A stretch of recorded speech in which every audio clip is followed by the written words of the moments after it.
माता चंद्रघंटा। देवी चंद्रघंटा का स्वरूप माँ दुर्गा के 9 रूपों में तीसरा माना जाता है। नवरात्रि के तीसरे दिन इनकी पूजा विशेष रूप से की जाती है। माता चंद्रघंटा का यह रूप अत्यंत शांत, करुणामयी और साथ ही अत्यंत वीर और उग्र भी है। इनके मस्तक पर अर्धचंद्र के आकार की घंटा सुशोभित रहती है। इसी कारण इनका नाम चंद्रघंटा पड़ा। पौराणिक कथाओं के अनुसार जब भगवान शिव और पार्वती का विवाह तय हुआ, तब एक अद्भुत घटना घटी। माता पार्वती ने भगवान शिव को पति रूप में पाने के लिए कठोर तपस्या की थी। उनकी भक्ति और तप से प्रसन्न होकर भगवान शिव ने विवाह के लिए सहमति दे दी। जब भगवान शिव बारात लेकर हिमालय राज के महल पहुंचे, तब उनका स्वरूप अत्यंत विचित्र और भयानक था। उनके शरीर पर भस्म लगी हुई थी, गले में सर्प लिपटे हुए थे, जटाओं में गंगा विराजमान थी और उनके साथ भूत प्रेत, योगी और गणों की बारात थी।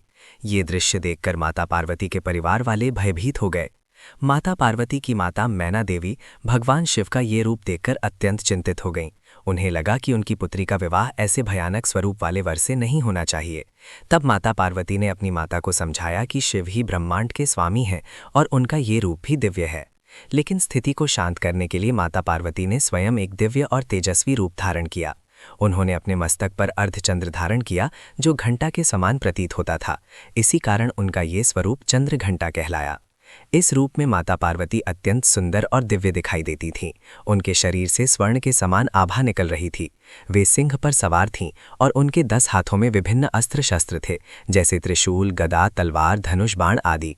उनके एक हाथ में कमल का फूल था और एक हाथ आशीर्वाद की मुद्रा में था। माता चंद्रघंटा के स्वरूप को देखकर भगवान शिव ने भी अपना उग्र रूप त्याग कर सौम्य रूप धारण किया। इसके बाद दोनों का विवाह अत्यंत धूमधाम से संपन्न हुआ। युद्ध और वीरता की कथा। माता चंद्रघंटा केवल सौंदर्य और करुणा की प्रतीक ही नहीं है, बल्कि वे युद्ध और शक्ति की भी देवी हैं।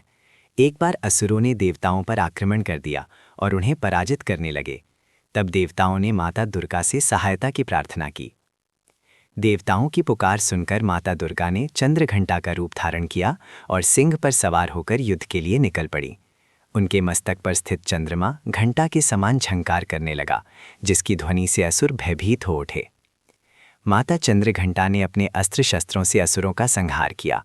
उनकी गर्जना और सिंह की दहाड़ से पूरा आकाश गूंज उठा। उनके इस भयंकर रूप को देखकर असुर भागने लगे, लेकिन माता ने उन्हें परास्त कर दिया। इस प्रकार माता चंद्रघंटा ने देवताओं की रक्षा की और संसार में धर्म की स्थापना की। स्वरूप और प्रतीकात्मक अर्थ। माता चंद्रघंटा का स्वरूप अत्यंत गूढ़ और प्रतीकात्मक है। उनका स्वर्णिम शरीर शांति और समृद्धि का प्रतीक है। उनके 10 हाथ शक्ति और सामर्थ्य का प्रतीक है। सिंह उनकी वीरता और साहस को दर्शाता है। उनके मस्तक पर स्थित चंद्रमा मन की शांति और संतुलन का प्रतीक है, जबकि घंटा की ध्वनि नकारात्मक शक्तियों को दूर भगाने का संकेत देती है। यह माना जाता है कि माता की घंटा की ध्वनि से दुष्ट शक्तियां दूर भागती हैं और वातावरण शुद्ध होता है। पूजा और महत्व। नवरात्रि के तीसरे दिन माता चंद्रघंटा की पूजा की जाती है। इस दिन भक्त विशेष रूप से उनकी आराधना करते हैं और उनसे साहस, शांति और समृद्धि की कामना करते हैं।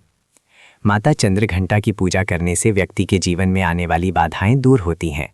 वे अपने भक्तों को भय से मुक्ति प्रदान करती हैं और आत्मविश्वास बढ़ाती हैं। उनकी कृपा से साधक को मानसिक शांति और आध्यात्मिक शक्ति प्राप्त होती है। ऐसा माना जाता है कि जो व्यक्ति सच्चे मन से माता चंद्रघंटा की आराधना करता है, उसके जीवन में कभी किसी प्रकार का भय नहीं रहता। आध्यात्मिक महत्व। माता चंद्रघंटा का संबंध मणिपुर चक्र से माना जाता है, जो शक्ति और आत्मबल का केंद्र है। जब साधक इस चक्र को जागृत करता है, तो उसमें साहस, आत्मविश्वास और निर्णय लेने की क्षमता बढ़ती है। माता चंद्रघंटा की उपासना से साधक अपने भीतर की नकारात्मक ऊर्जा को समाप्त कर सकता है और सकारात्मक ऊर्जा को बढ़ा सकता है। निष्कर्ष।